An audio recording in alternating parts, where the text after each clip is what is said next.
Hello mga G.I. Joe fanatics. So nandito na naman tayo para mag-review, mag-usisa itong si G.I. Joe Classified Series Iron Grenadiers Cobra Metalhead.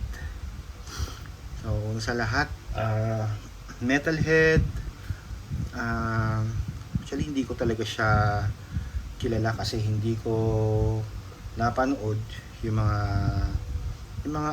mga late na G.I. Joe na kung saan siya lumabas. Pero yun nga, bali lately pinanood ko ulit yung kung saan siya lumabas dun sa Operation Dragonfire, hindi ako nagkakamali, na kung saan namuno uli si Cobra Commander. So yan, doon napad ko siya doon. Then masasabi ko sa kanya, para siyang si Shipwreck ng G.I. Joe, pero si Metalhead sa Cobra naman siya. So ganun nga, parang lumalabas, parang komedyante rin siya. Parang yun nga, parang si Shipwreck siya, o kumbaga vice versa sila ni Metalhead ni Shipwreck. So ganun ang attitude niya. Parang kengkoy din siya, o parang komedyante rin siya. So nagustuhan ko din yung yung attitude niya, kaya binili ko siya dahil nga una sa lahat, maganda rin yung accessories niya, at saka ka-team up niya si Naugahyde. So hinihintay rin natin si Naugahyde na lumabas sa classified series. So unahin na natin yung mga gamit niya. So, unahin na natin itong parang machine niya. So itong si Metalhead, talagang dapat kasama niya lagi itong nilalagay niya sa likod. Hindi katulad ng ibang mga G.I. Joe na kahit walang bag okay lang, pero kasi si Metalhead, it's a must na kasama niya to. Ayan, ito yung nilalagay sa likod. Ayan. So ito, naalis to. Ayan, may peg siya dyan. So ito ganun din, alis din siya, may peg din siya dyan. So medyo lang siya, parang malambot, magalaw. So ayan, may peg din dito. So ayan yung parang gamit niya sa likod. Hindi ko masasabing, parang hindi naman backpack to. Ayan. Tapos ito yung nilalagay naman niya sa tagiliran ng kanyang binti.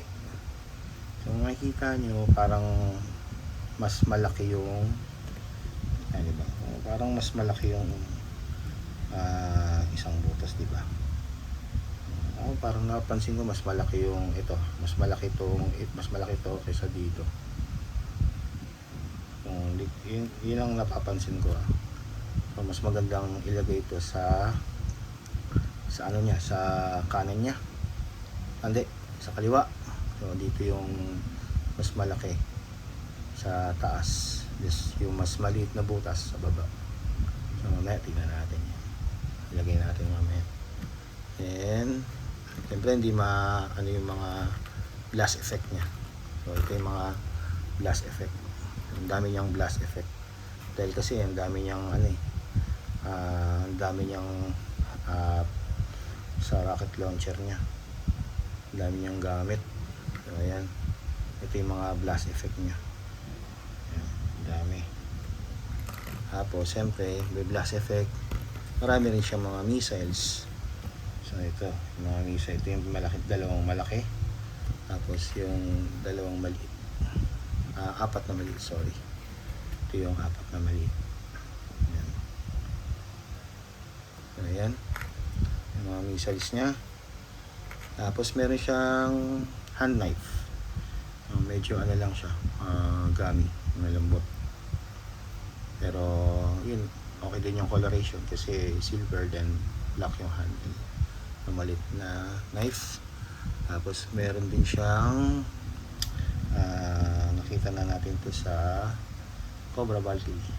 So kinulayan lang, ibang kulay lang siya. Tapos naalis din yung clip. Ayan. So medyo lambot. So ayan, isa niyang barrel. I believe meron din ata nito si Stone Serpent. Hindi ako nagkakamali. Ayan. Then barrel niya parang sa Valkyrie rin. Grenade launcher. Medyo yun nga, medyo malambot. So maganda rin naman yung coloration. Lagyan na ng pula, then black. Tapos naalisin din yung clip. Yan. Tapos meron siyang helmet. Sa cartoons parang di ko rin naman siya nakitang naka-helmet. Ganito. Additional helmet siya. Tapos ito yung isa niyang alternate na buhok na kasama yung kanyang visor o salamin, yung pang ano niya, pang range niya, kung ano yung saan niya ititira. Yan. Then punta na tayo kay mismong kay Metalhead. Yan. Sorry, ito pa pala, may hose pa pala siya. Sorry, hindi ko na ano. Ito yung hose niya, yung ilalagay din sa likod. Yan, yung konektado. Ito yung hose, dalawang hose. Yan, punta na tayo kay mismo kay Metalhead. Yan. So, pagdating sa face sculpt, okay naman. So may teardrop siya rito sa mata. So ganda rin naman yung head sculpt. Yan. Tapos ito yung ano niya, hindi ko alam kung dito ata siya sumisigaw ng range. Yan, para gumana yung kanyang gamit. Yan. Tapos nakalagay dito may cold slither dito. Yan, cold slither. Hindi ko alam kung bakit may cold slither. Comment down below sa nakakaalam. Yan. Tapos yung likod niya, yan, ito yung peg. So kakaiba yung likod niya, kakaiba yung base niya. Tapos yun, medyo ano lang siya, medyo nag-wiggle lang siya. Parang nakita na natin to kay kay Firefly version 2. Yan yung nag-wiggle na ganyan. So pero okay naman, okay lang naman yung nag-wiggle. Tapos meron siyang peg dito para dun sa gamit niya rin. Okay naman yung coloration, then boots niya. And sa articulation, tingin sa baba, so meron din konti. Tapos tingin sa taas, tingin sa kanan, tingin sa kaliwa. So may ikot din naman siya. So pagdating sa articulation ng ulo, okay naman yung articulation. Then dito sa ano niya, T-pose. Yan. Dito meron siyang bicep swivel dito. Tapos double elbow din siya, pinless din. Yan. So nga pala dito may nakalagay siya na Destro. So kasi tauhan to ni Destro itong si Metalhead. Tapos yung sa kamay, sa trigger finger niya, yan. So nagagalaw din naman konti, hindi masyado. Sa kabila ganun din, parang pareho rin sila, hindi masyado yung movement, parang walang movement masyado. So pagdating sa abs crunch, ayan, yung ganyan lang yung abs crunch niya. Ayan. Okay din naman. Kasi may vest siya eh. So hindi masyadong, tapos tumatama tong vest niya sa parang sinturon niya. Tapos meron din siyang hip down, drop down hips. Ba rin?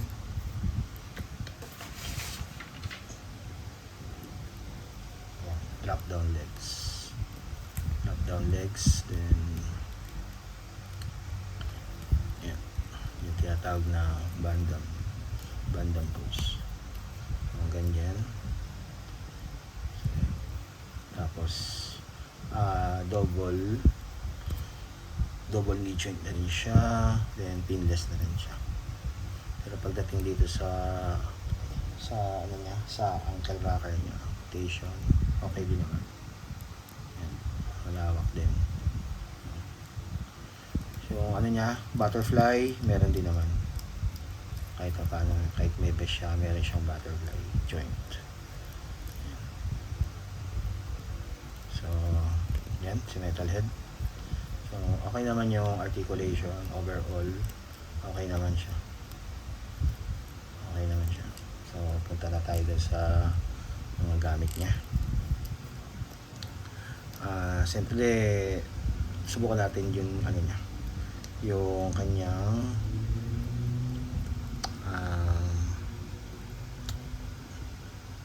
yan, kanyang helmet.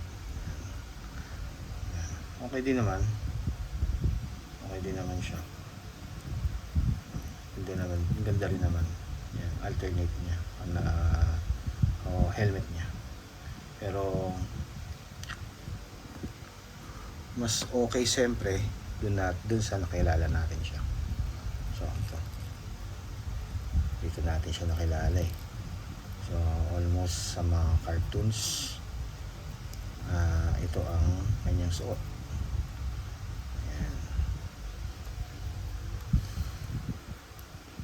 Yan. Tapos suot natin yung ito yung napansin ko kasi yun nga, parang ito yung maliit, ito yung malaki. Depende naman sa inyo kung sa inyo pwede ilagay. Pero sa akin kasi mas maganda yung mas malaki rito kaysa mas maliit. Napansin ko yun. Pero parang ewan ko lang kung ako lang yun nakapansin mo na parang mas malaki yung isang butas kaysa sa isa.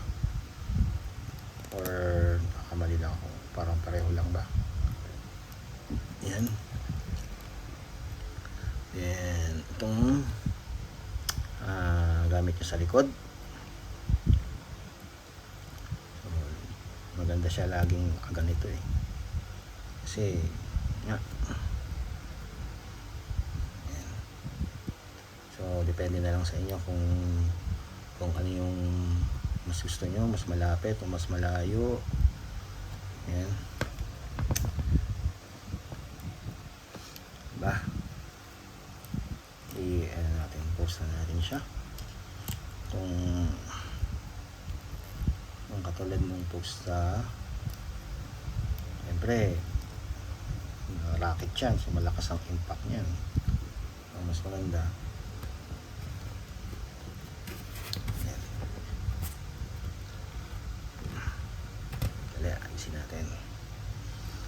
Then ito yung life niya, itong maliit na knife niya dito yan. Ano naman siya, tight naman, hindi naman siya basta-basta mahuhulog. Yan. Then itong dalawang malaking blast effect dito sa taas. Yan. Then yun, dito yan eh.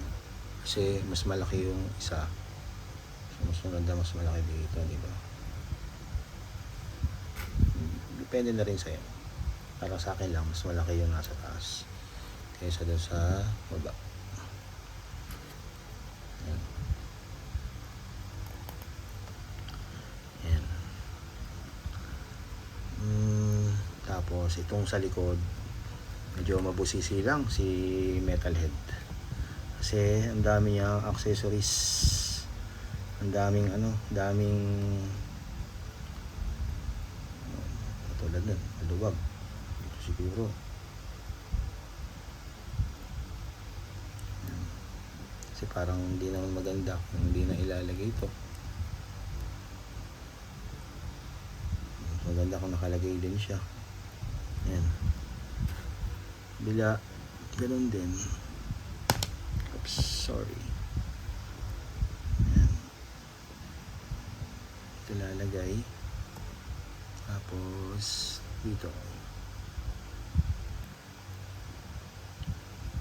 Medyo natagal yung pag-review natin kasi matagal ng mga pre-order. So, hintay pa tayo ng ibang mga pre-order. Ito, dumating si Metalhead. At least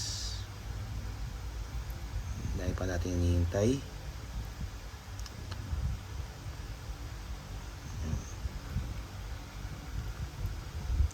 Yan. Yung mas malaki dito. Patata, nilagay ko na muna. Okay lang. Yan. Ito medyo lang lang ito, pare-pareho na sila ng sukat eh. So yung blast effect lang, mas maliit yung mas maliit yung isa mas malaki. Yan. Pero teka, una sa lahat, tingnan lang muna natin yung packaging. Hindi natin na review yung packaging. Ito muna si Metalhead. So pagdating sa packaging, so dito balik na naman tayo sa plastic packaging. Kumbaga, saan ba nagsimula to? Hindi ako nagkamali kay Martin Junkyard. Then yun, sunod-sunod na.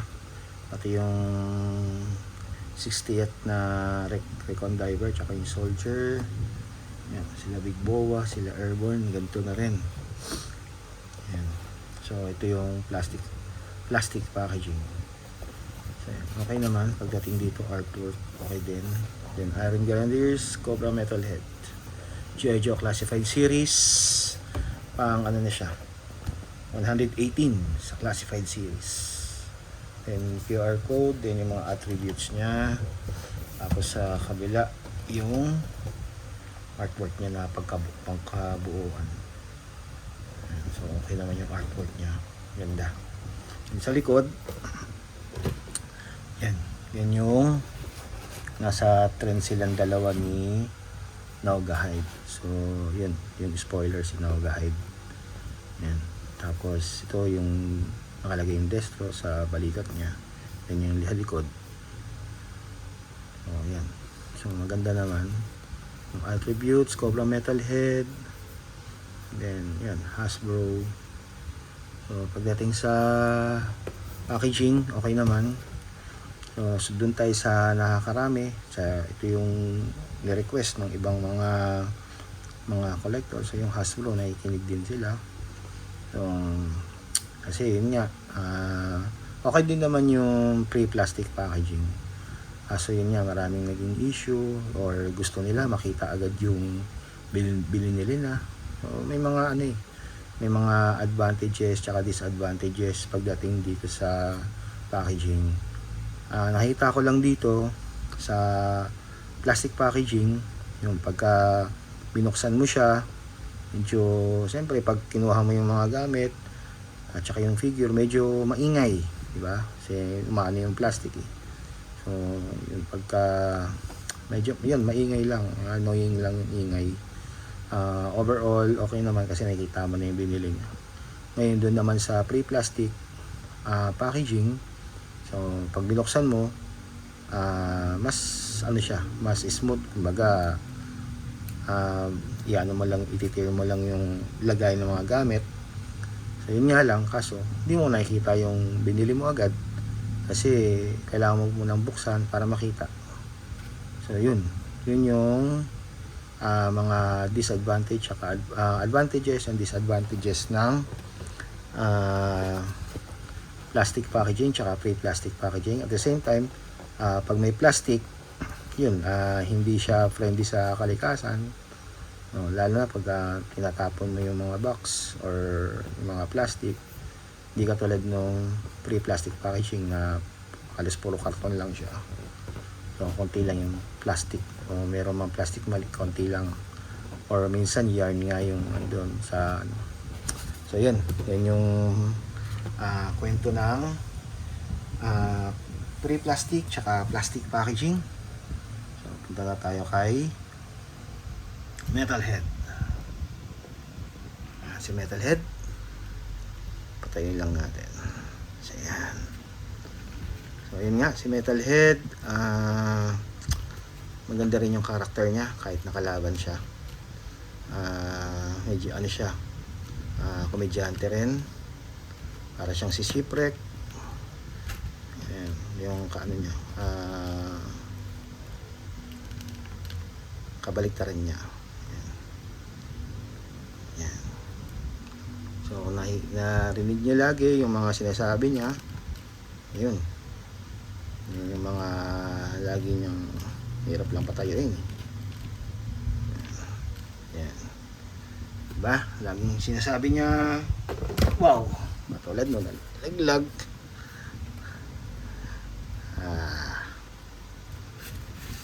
Hirap patayin si Metalhead kasi medyo mabigat. Pero, kaya yan.